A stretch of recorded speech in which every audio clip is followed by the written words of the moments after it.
বন্ধুরা, আজকে আমি রান্না করছি রুই মাছের ঝোল। এই যে একটু পেঁয়াজ দিয়েছে, আজকে জিরা ফোড়ন দিলাম না, একটু পেঁয়াজ দিয়েই রান্না করবো। পেঁয়াজ ভেজে নিয়েছি, আলুটা ভেজে নিচ্ছি। এখন দিব হলুদ, দিব মরিচের গুঁড়া,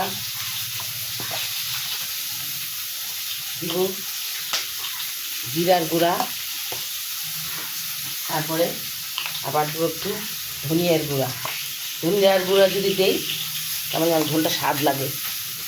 এখন এই যে আদা বাটা, আমি সবসময় আদাটা বেটেই রাখি। পাতলা ঝোল খেতে খুব মজা লাগে।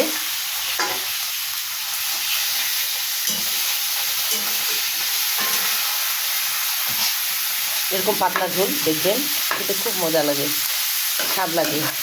বেশি কিছু দিব না, এই একটু মশলা দিলাম। খুব তাড়াতাড়ি রান্না হয়ে যায়। আর সব সময় জানবেন, যে কোনো রান্না আপনি যদি ভাপ দিয়ে ফেলে দেন, সেই রান্নাটা তাড়াতাড়ি হয় এবং ফরমালিন মুক্ত হয়। এখন তো জানেনই সবজিতে কি বিষ আর টিস ইচ্ছা মতো দেয়, খাবো আবার কিভাবে বলুন। এখন বন্ধুরা আমি জল দেবো, খুব বেশি জল দেবো না, সম পরিমাণ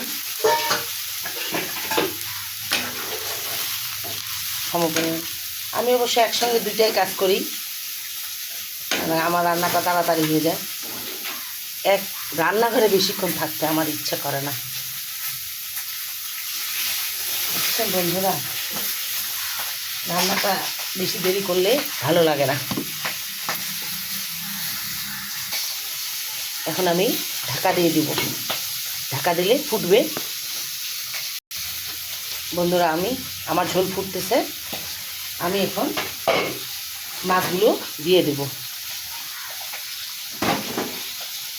মাছগুলো দিয়ে দেব,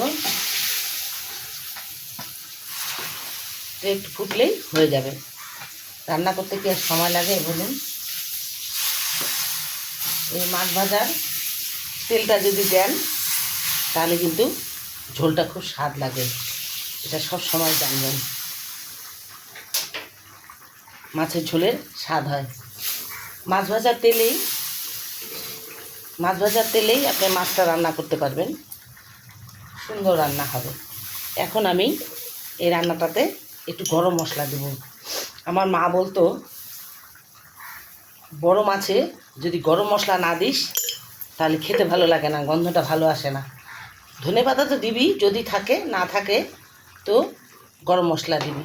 মা যখন আমার কাছে থাকতো, মা রান্না করতো আর বলতো, এত তেল দিয়ে কি কেউ কখনো রান্না করে, কীরকম রাঁধুনি তুই।